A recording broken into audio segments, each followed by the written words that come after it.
The BJP, of course, says, look, we stand vindicated. Let's also take in a word, Pallavi, from sociologist Salvatore Babones joining us on the broadcast. Mr. Babones, you know, there are those who've come out to call it a WhatsApp University report. There are those who've gone on to downplay the report, raising questions on its authenticity. Where do you stand on this?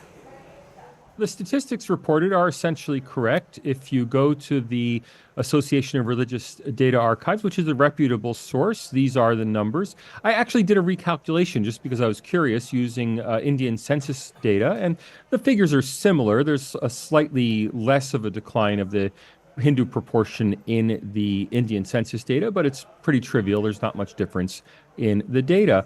More the issue is why this should be even a topic for debate. Everybody knows that the fertility rate of Muslims in India is higher than the fertility rate of Hindus in India. It's been higher ever since 1950. That's not really any kind of surprise. Now, if you read the report itself, it doesn't make any big deal of that. The report stresses that the fact that India's minority populations have been growing more rapidly than the majority suggests that there's no evidence of majoritarianism in India, but in fact that minorities are well treated in India.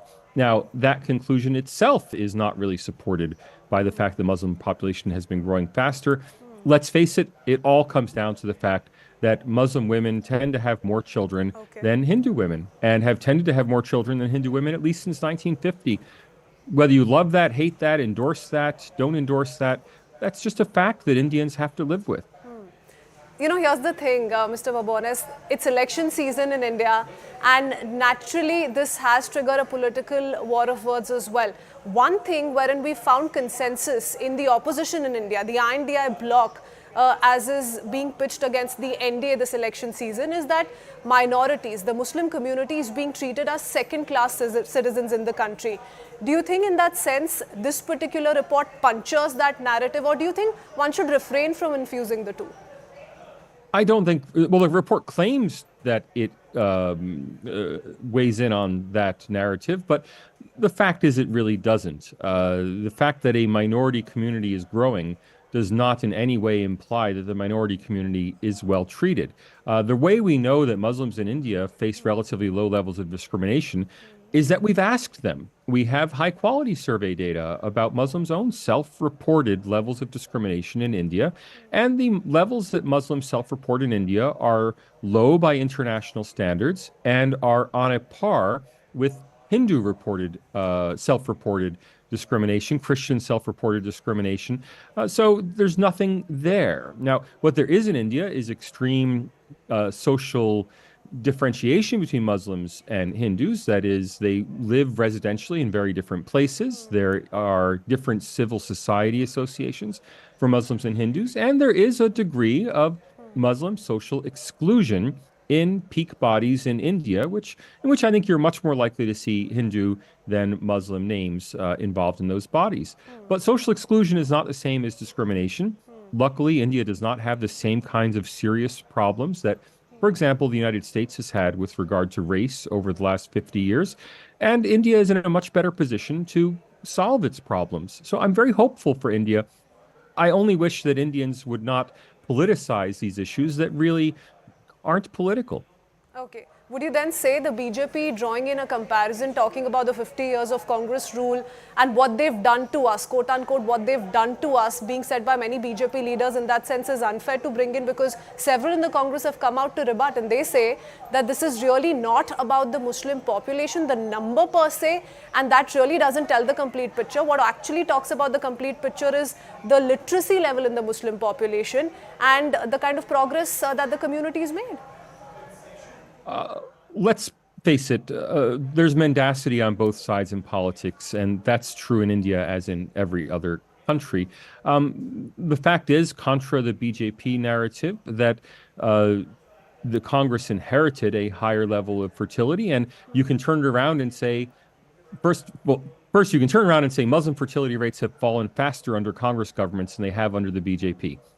That would also be true. But second, you could say, Why does this matter? I mean, people make fertility decisions based on their preferences for their own families, not as some kind of population war of one community versus the other. And if Muslim families prefer to have larger families, while Hindu families prefer to have smaller ones, and let's remember, Christian families have even smaller families on average than Hindu families, that's a personal choice that people make. And it's something that as a country, India is simply going to have to accept. You can't tell people based on their religious affiliation how many children they're allowed to have. Where do you think this particular commentary then is coming into play, wherein, all of these politicians today are citing the figures that have been picked up by other countries, in other countries in this part of the world, wherein the Hindu population has grown in comparison to India? I'm not sure which countries you're referring to. Do you mean in Nepal and United States, or what countries are you referring to? No, sir, given this report clearly has gone on to name a couple of other countries in this part of the world. We're talking about Nepal, adjoining countries, wherein the Hindu population, if not by a bigger margin, has significantly increased. So the question that also is being asked to the Congress party by the BJP here is, why not in India?